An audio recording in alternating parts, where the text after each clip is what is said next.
your ticket sales, Al? That redhead kid. Lego. Hogo?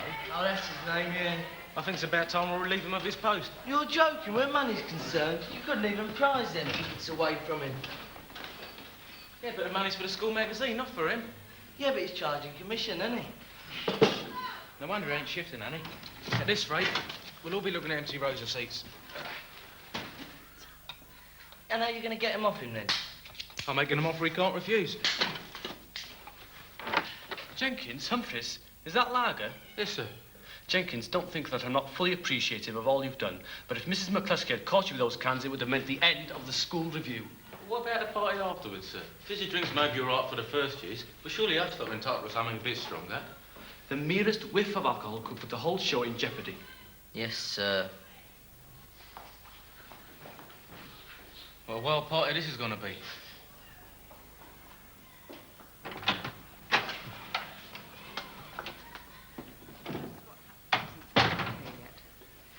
So I think it would be best if we kept this as quiet as possible at the moment. His condition is critical. So the fewer worries his parents have to contend with, the better. I'm sorry I'm late. I heard about the accident, but I wasn't told who was involved. Brownie, the chubby lad. It's all right, he won't hear you. He's in a coma. And what is that supposed to mean? The chubby lad. He was a fat nuisance yesterday. Yes, well, obviously the news has distressed us, and we're all a bit tense. But that's all the more reason to keep the lid down on our emotions. Fortunately, we have the school review to take our minds off things. Yes. Why get all worked up about an accident when we've got a disaster looming up ahead of us? These must be the dummies for our number tomorrow night. Not bad, are they? Just look. Oh, no. Dummies, are they? No. I thought it was someone's grip. I've been talking to him for the last half hour. Yeah, I thought he weren't saying a lot. Hold up. Here comes Roland's lunch. Ain't you heard about Roland? What about him? He got run over. Right off, was it? What? The car. Shut up, I think it's serious. So who's rolling it? First year. Oh, you know. How relation are you, is it? No, he ain't. You in the school uniform number there? Yeah, that's right. Yeah, well, you're unsure, broken foot or something. Here's your replacement. Tell Scruffy when he comes in for rehearsals, will you? He can't be serious. Why not? He just can't. Wet round time. Beautiful. Come on. Doing a great job there, lads. 1 and 2 and 3 and 4 and 1 and 2 and Beautiful, isn't it? and 4 and 1 and 2 and 3 and 4 and 1 and 2 and 3 and 4 and 1 and... Patterson, a touch more elegance. Oh, leave out, sir. She ain't half a weight. Weight shouldn't enter into it. It's to do with techniques. Ballet dancers don't have any trouble lifting their partners. That's because the girls are all skinny. More like the blokes got some muscles in their arms. Yeah, well, I don't agree with all this men lifting up women anyway. Neither do I, Suzanne. But then why do it? Look, the song is, among other things, a parody of male-female stereotypes. And as such, the dance routine, which embodies the acting out of cliched sexist roles, enhances the intrinsic nature of the satire. Ask a silly question. So, can we do it again? And Patterson, elegance!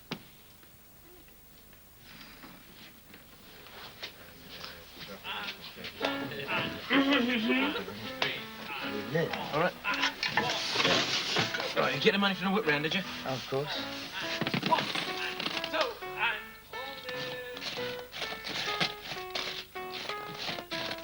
Not bad at all. Not bad at all.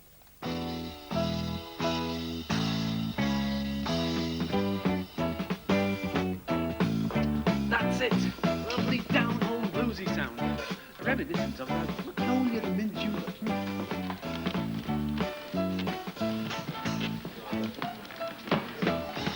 You said if I gave you the right to sing with us, you'd get me a part in the show. Yeah, well, kept me promise, didn't I, Stan? Yeah, but dancing with girls. Look, sort it out with Scruffy. See if you can change partners and dance one of the boys instead, right? Oh, very. Push off, eh, Fatso? Look who's talking. Do you want a clap? Slip it, girl. It's a Ben. Get rid of him.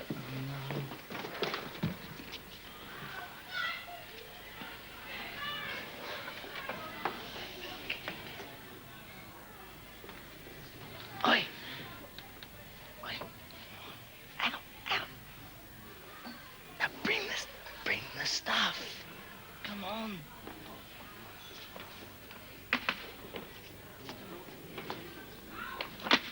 What's happening here? Tucker said main all 4 o'clock. I know, but we thought the school band was practicing in the music room. So where are we going to practice then? Well, the music room's free, isn't it?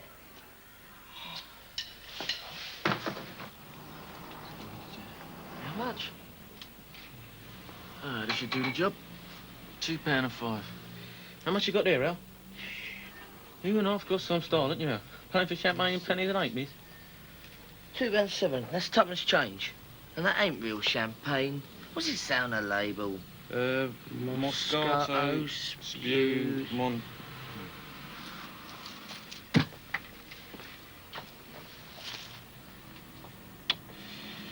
Are you going to buy that?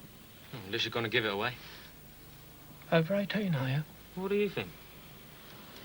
Well, it's all there. Counted twice.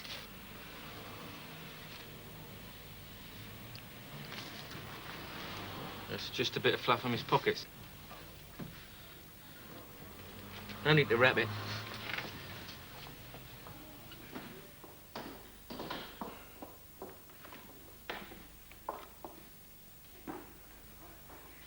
Any more stickers? There's no need to dress up for the party afterwards. It's only an informal affair. Do you know where Jenkins is, Tricia? Sounds like him now. Oh, no. Can anything else go wrong?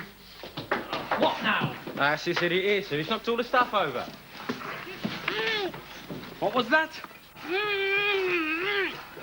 I'm not getting it. I think it'd be better if you took it off, sir. Oh. I can't breathe and I can't see out of that thing, sir. The ice in it's too high. We'll have to adjust it or something. Here, try stretching his head. Ah, yes, Jenkins, that reminds me. I want a word with you. Adjust me! Oh. Don't move. Now, listen, Lopper, you get things sorted out or I'll lop you. And you get things organised and find your hoop for the dog act. Anything else, Master? Dance, sing? Don't be funny. You know what I've got organised, don't you? Well, come on then, move.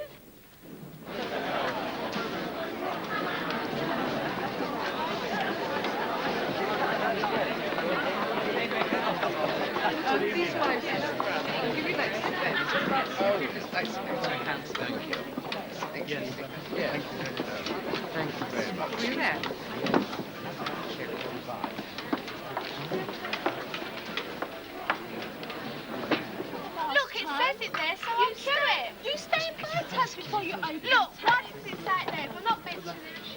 Yeah, but which comes Look. Ready for getting up, sir? Ah, Jenkins, come over here. It's there, so I've got to do it. Well, look, they're my instructions. You have reneged on your word.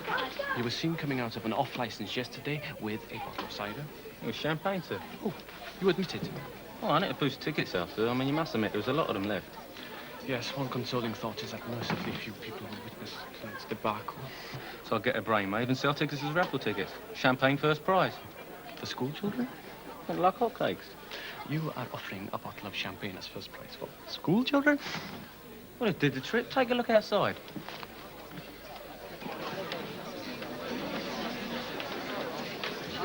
You'll have a keep up with the school magazine out there tonight, sir. Standing room only.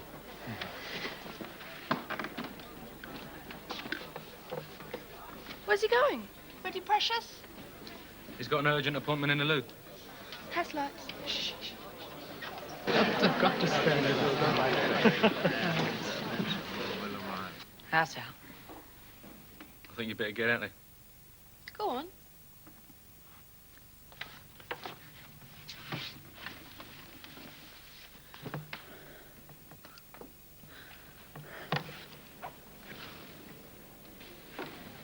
Good evening, everybody. We're glad you could come. But before we start, I'd like to introduce you to our school head. Well, as you can see, she doesn't look very happy because each night she's been troubled by a bad dream. Tell us about it, Precious.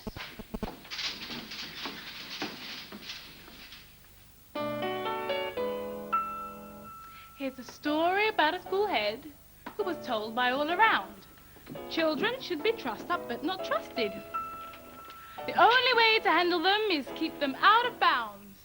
One step over that line, make sure they're busted. She had a vision which said it all, of a school run like a mission hall. All the pupils in their place and looking neat. And the birds on high singing tweet, tweet, tweet. But she found out if you tie the line too tight, you get what's coming for you one night. Those kids, they threw off their max and stopped that dream right in its tracks. The birds stepped up those decibels when they saw these Jezebels fell out of the trees as they walked by.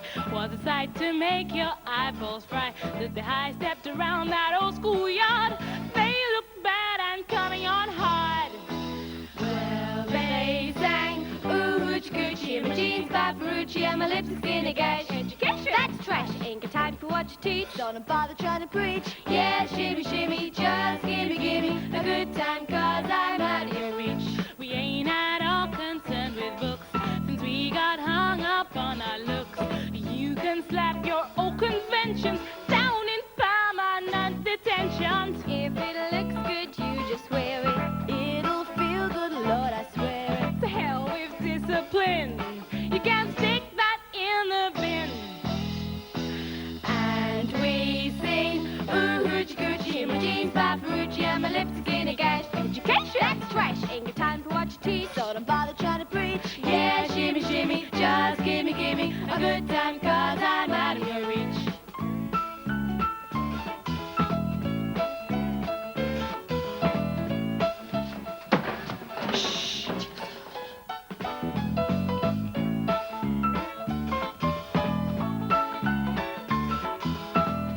Get yourself a block and tackle, son. I'll block and tackle you if you don't shut up.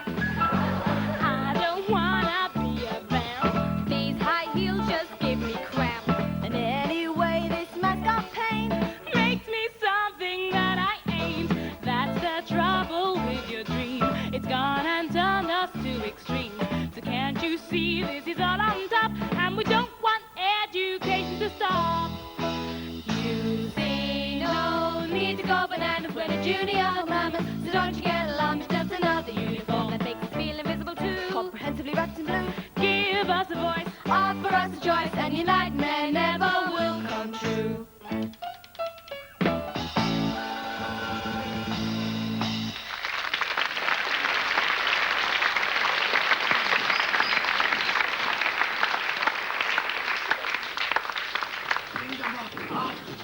Right, on you go, go on, quick, and you.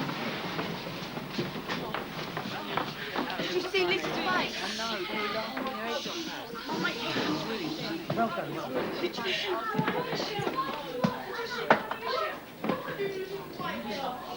Chronic nerves. I don't know what he's whining about. Nobody started throwing things. Yet. And now, ladies and gentlemen, that tremendously talented trio of terpsichoring tripounds, those cavorting canines, Hoppo, Sutty and Bullet, better known to you all as McCluskey's Huskies.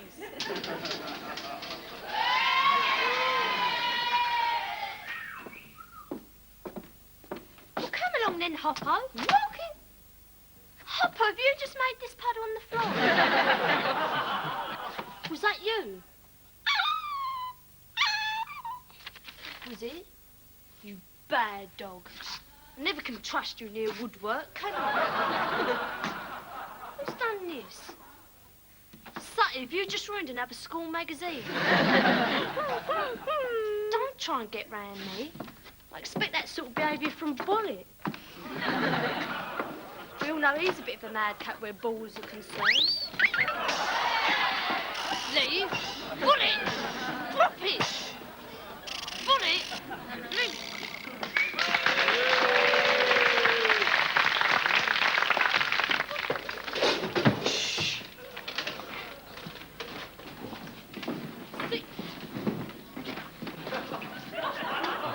set your stuff up over there, right? Plug in. And you'll be able to play. What about a sound check? Sound check, do me a favour. Now out. How's your Irish accent out? Shut your bagab, you bagara. Keep practicing. Right, girls and boys, I'm going to need some help from you. When I call out one of their names, either Hoppo, Sutty or Bully, I want you to all shout as loud as you can, you boy. Right, shall we have a practice then? All together, you boy! Oh, come on, you can do better than that.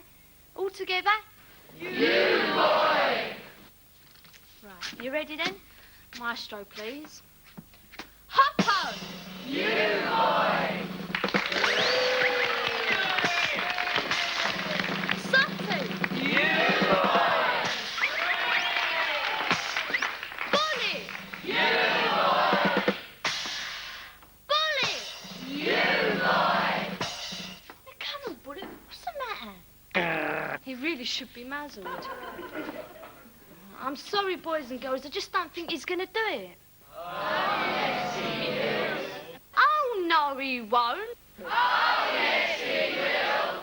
All right, just one more chance. As soon as I call out his name, you all shout as loud as you can, you boy.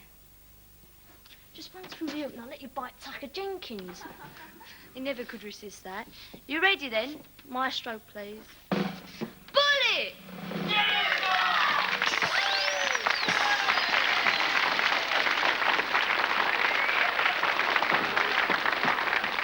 No one's walked out yet. Well done, Tisha. Well done. Come on, off you get. On you get. Plenty of action. Come on, go, go. Come on, come on, come on, come on, come on, come on. Must be a good sign. Stand by lights. Mustn't it? What? Our next sketch is a variation of a story well known to you all. Our tale is called What the Dickens, or Oliver with a Twist. It is a story of vandalism on a truly horrendous scale. Up and down the country, devastation was rife, and educational establishments were laid waste as nothing escaped the voracious appetite of the lopper. A national outcry against the unrestrained thuggery of this monster could do nothing to halt its march, and the despair of the people turned to utter dismay when they found out that this ogre was being directly controlled by the thought patterns of the country's rulers. Yes, he only cuts where we tell him, said a government spokesperson. No need to panic, though. You can actually patch up the damage if you follow another of our philosophies, which is... But how can we help ourselves, they asked. Make the dining hall your battlefield. The lopper's already run wild in the school kitchens and left a trail of destruction on the school dinner front. Never mind. We've come up with a rather spiffing wheeze, which offers you a fighting chance. This is positively Dickensian. Not at all. We've just cut out the frills and trimmings. Nothing here that shouldn't be.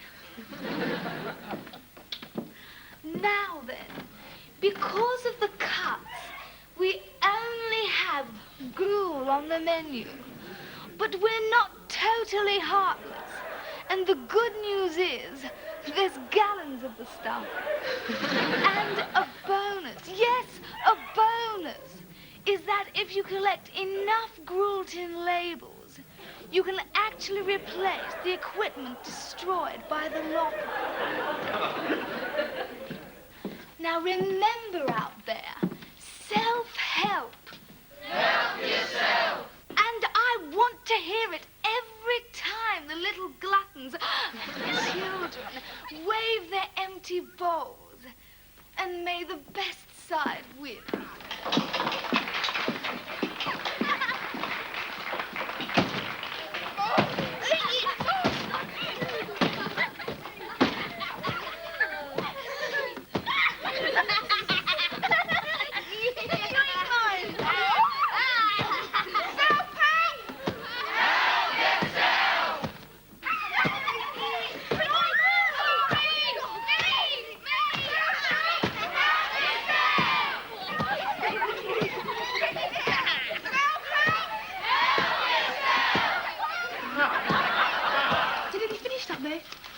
Right, I'll do.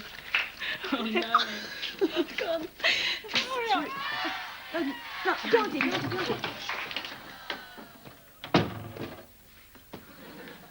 It's you. I thought you were scruffy. Yeah, don't worry about him. He's in the wings, stewing his nails down to his elbows. How's it going? Ta-da! What do you think? Eamon, my son.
They hated it. So what are they cheering for then? Mrs. McCluskey, she's decidedly annoyed. I'll have to get out there. Where's Tucker? I don't know, but it better hurry out and get it before Scruffy makes it any worse.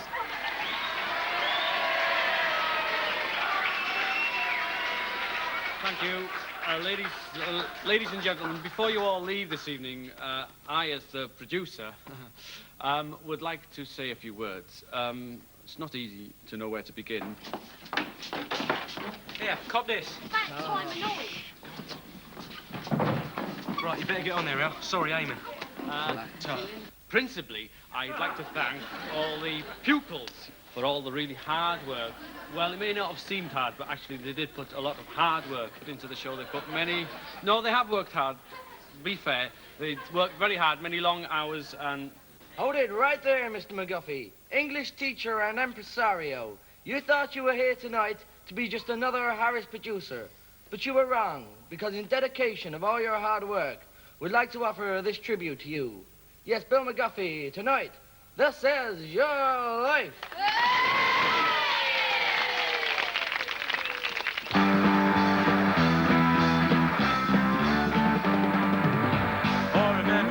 September when a stranger came to school. The state of his appearance looked like outside interference and he looked totally uncool.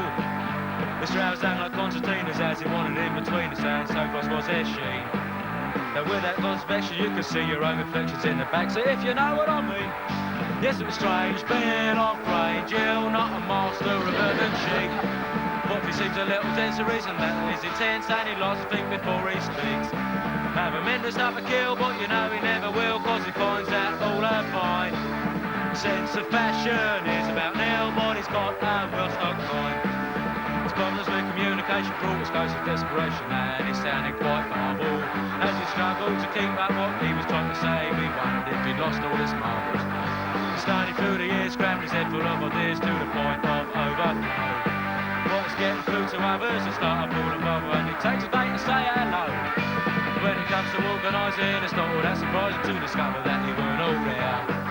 Cause Bill is quite informal for him, but it's quite normal, and the others go absolutely spare. But taking on the old, he's never lost control, so remember it's only his way. Whenever there's a time for you, you'll always find he's there, and because of that, we'd all like to say, alright, he's Grange, Bill of Grange, not a master of urban chic. But they make him out of road, cause his clothes are not a vogue, yes, he's not a touch unique. So here's a message to you all out there who still feel inclined to doubt him. Everyone up there is very, very glad we couldn't do the show without him. All right.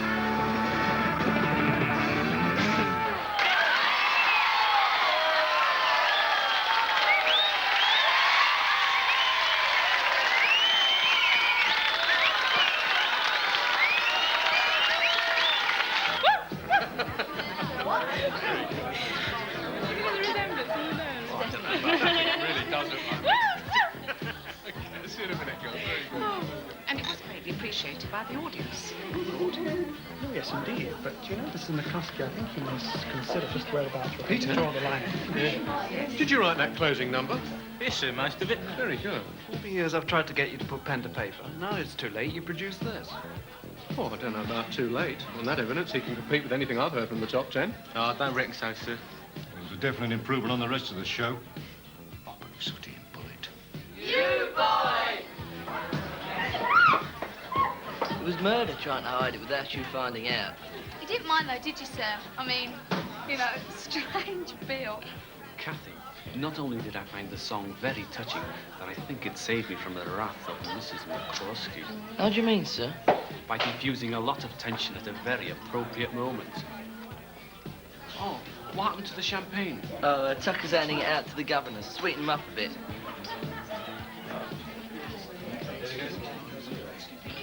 But the raffle prize. Oh, Tucker won that, sir. Did he? Oh, well, suppose it all makes for a happy ending. What, the entire takings? I just started counting it in Mr. Thompson's office when I heard Jenkins start his song. I couldn't resist going to have a peep. Oh, I'm sorry. I know I shouldn't have left the money unattended. No. Right. Excuse me, please.